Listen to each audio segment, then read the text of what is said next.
दोस्त आइए अपना YouTube चैनल MS स्टडी में आप लोगों का स्वागत है। हम जो दोस्त आज GS का 80% लेके आए हैं, जो कि हर कम्पिटिटिव एग्जाम के लिए बहुत ही इम्पोर्टेंट है। दोस्त आइए हम प्रश्न पे बात करते हैं। लोथर नगर किस नदी के उपनदी के किनारे पर बसा था? तो दोस्त साबरमती पर। इसका राइट आंसर क्या होगा? डी नंबर साबरमती होगा। आइए दूसरा प्रश्न की बात करते हैं। सिंधु घाटी सभ्यता की डांसिंग गर्ल की मूर्ति डैश में ढाली गई थी? तो कांस्य में ढाली गई थी। इसका राइट आंसर क्या होगा? बी नंबर होगा। आइए हम अगले प्रश्न पे बात करते हैं। हड़प्पा सभ्यता के निम्नलिखित स्थलों में से कौन सा स्थल पाकिस्तान में स्थित नहीं है? तो दोस्त इसका राइट आंसर क्या होगा? ए नंबर होगा। इसका राइट आंसर क्या होगा? ए नंबर होगा। आइए हम अगले प्रश्न पे बात करते हैं कि ऋग्वेद को कितने मंडलों या पुस्तकों में विभाजित किया गया है? तो दोस्त 10 पुस्तकों या मंडलों में विभाजित किया गया है। आइए हम अगले प्रश्न पे बात करते हैं। निम्नलिखित में से कौन सा वेद संगीत से संबंधित है? तो दोस्त संगीत से संबंधित सामवेद है, और अथर्ववेद में जादू टोना के बारे में है, ऋग्वेद में देवता के बारे में है, और यजुर्वेद में कर्मकांड के बारे में है। दोस्त हम चारों बता दिए। आइए दोस्त 4 वेद है।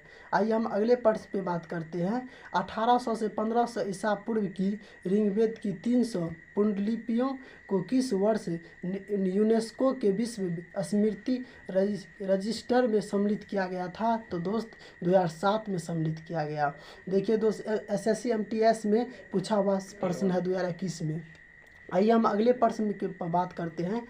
जैन धर्म के अनुसार जिन शब्द का अर्थ डैश होता है तो विजेता होता है। इसका राइट आंसर क्या होगा? बी नंबर होगा। आइए हम अगले प्रश्न पे बात करते हैं। दोस्त अगला प्रश्न है 326 ईसा पूर्व में सिकंदर और राजा पोरस के बीच युद्ध किस नदी के किनारे पर हुआ था? दोस्त झेलम नदी के किनारे हुआ था। इसका राइट आंसर डी नंबर होगा।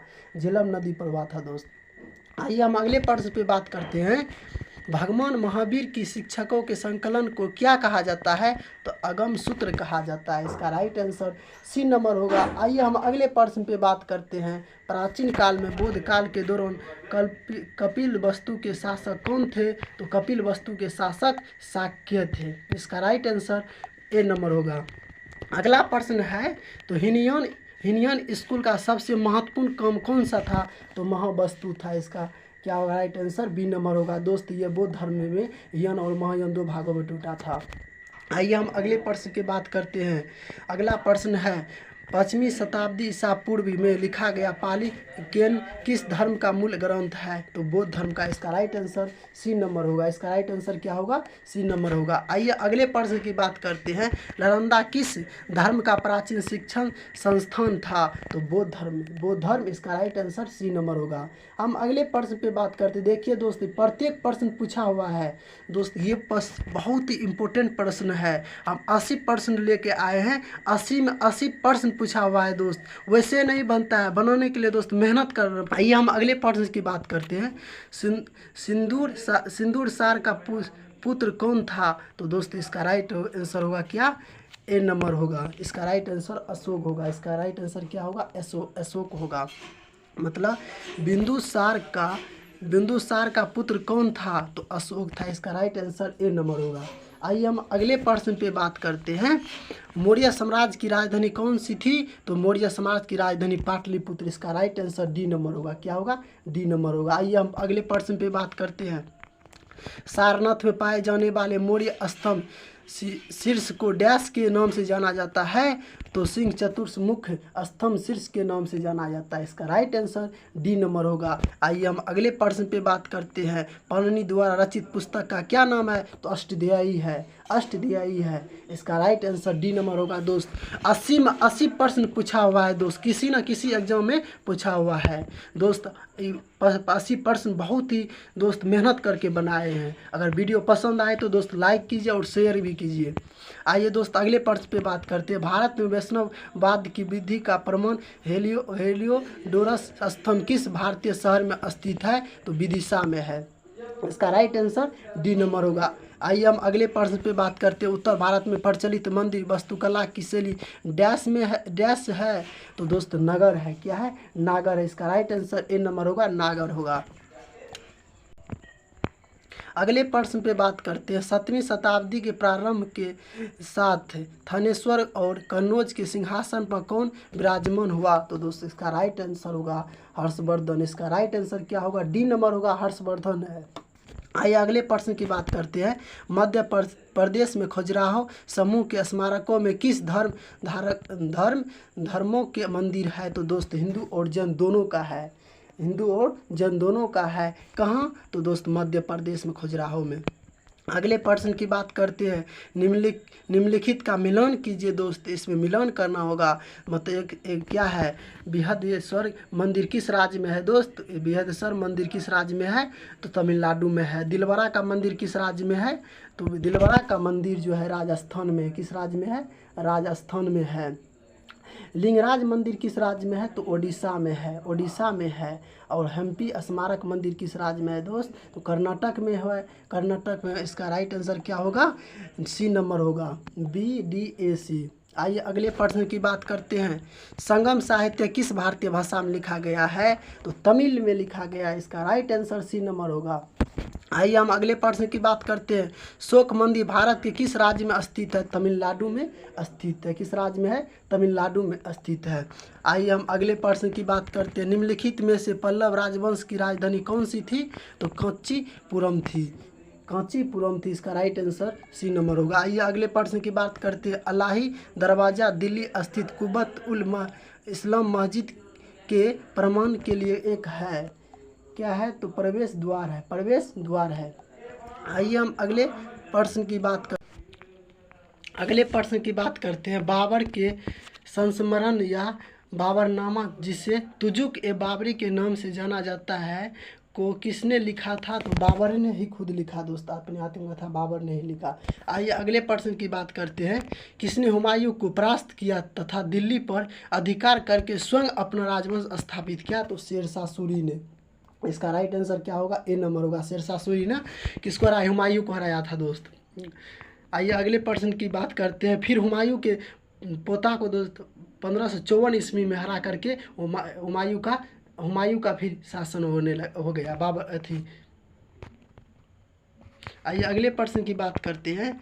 जात और सवार निम्नलिखित में से किस प्रशासनिक प्रणाली से संबंधित है? तो मनसबदारी से। इसका राइट आंसर क्या होगा? बी नंबर होगा। इसका राइट आंसर क्या होगा? बी नंबर होगा। आइए हम अगले प्रश्न की बात करते हैं। 1579 में निम्न में से किसने महजरनामा जारी किया था? तो दोस्त अकबर ने किया था। इसका राइट आंसर क्या होगा? डी नंबर होगा। आइए अगले प्रश्न की बात करते हैं। तुकारोई की लड़ाई कब लड़ी गई? तो 1575 ईस्वी में लड़ी गई। कब? 1575 ईस्वी में लड़ी गई। डैश के शासन में कैप्टन हॉकिंस और सर थॉमस रो ने भारत का दौरा किया था? तो जहांगीर के।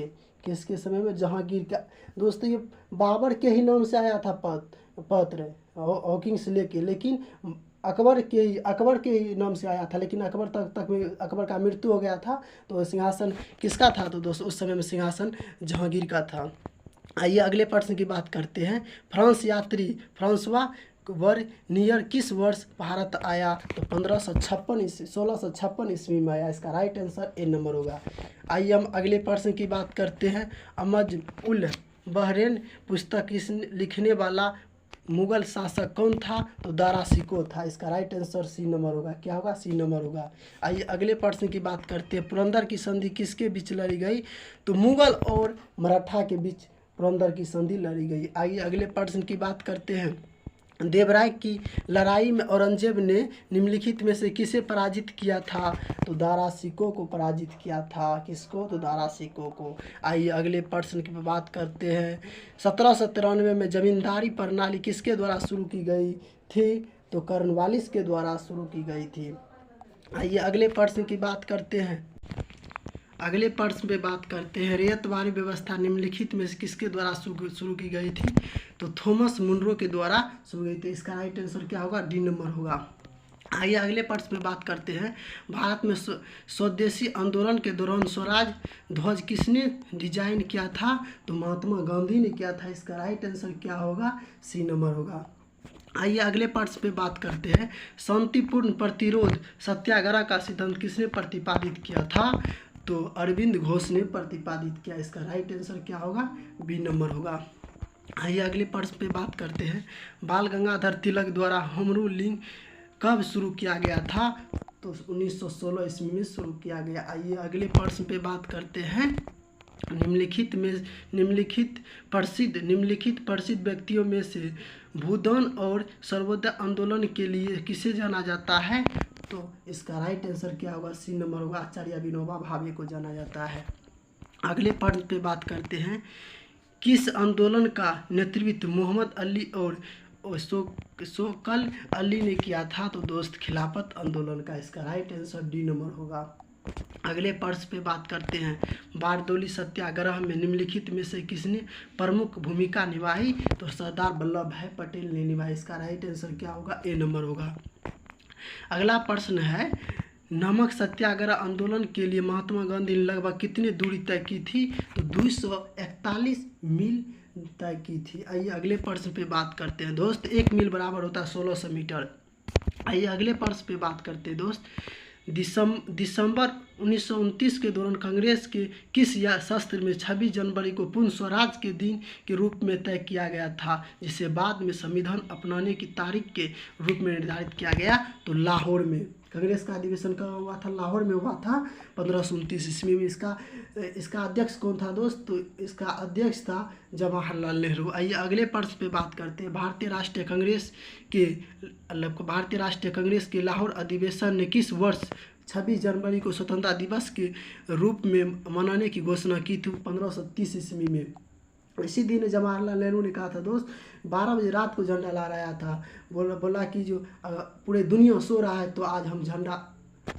आइए हम अगले प्रश्न पे बात करते हैं। द्वितीय विश्व युद्ध में भारतीय सहयोग को सुरक्षित करने के लिए किप्स मिशन किस वर्ष भारत में आया था? तो 1942 ईस्वी में आया। आइए अगले प्रश्न पे बात करते हैं। स्वतंत्रता के बाद भारत की संविधान सभा के अध्यक्ष कौन थे? तो डॉक्टर राजेंद्र प्रसाद थे। इसका राइट आंसर क्या होगा? डी नंबर होगा।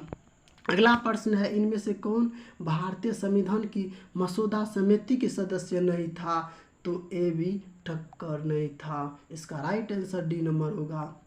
आइए भारतीय संविधान के निर्माण के दौरान निम्नलिखित में से किसी उद्देश्यों के कथन को प्रस्तुत किया? तो जवाहरलाल नेहरू ने किया था। आइए अगले प्रश्न की बात करते हैं। कितने वर्षों के विचार विमर्श के बाद भारतीय संविधान पर हस्ताक्षर किया गया था? तो 3 वर्ष। इसका राइट आंसर होगा 3 वर्ष। संविधान लिखने में कितना समय लगा? 2 वर्ष 18 महीना 11 दिन लगा था। आइए अगले प्रश्न पे बात करते हैं। अगले प्रश्न पे 11 महीना 18 दिन लगा था।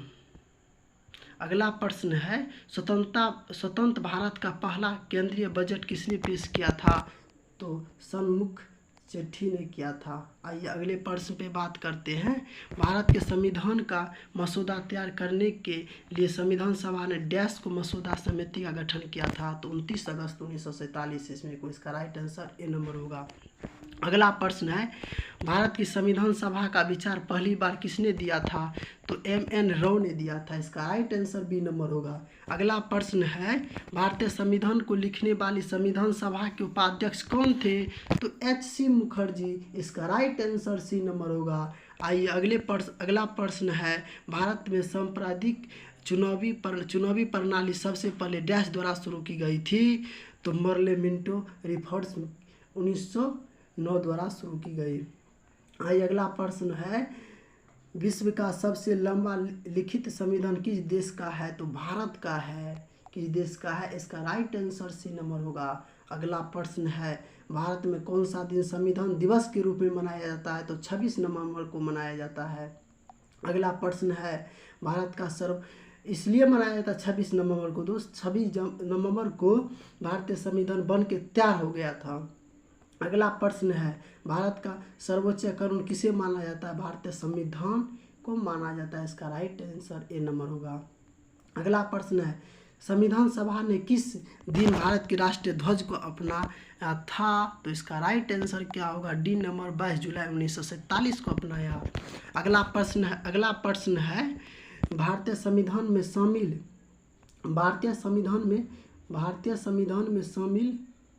भारतीय संविधान में शामिल स्वतंत्रता, समानता एवं बंधुत्व के सिद्धांत किस देश के संविधान से ली गई है? तो फ्रांस की। इसका राइट आंसर ए नंबर होगा।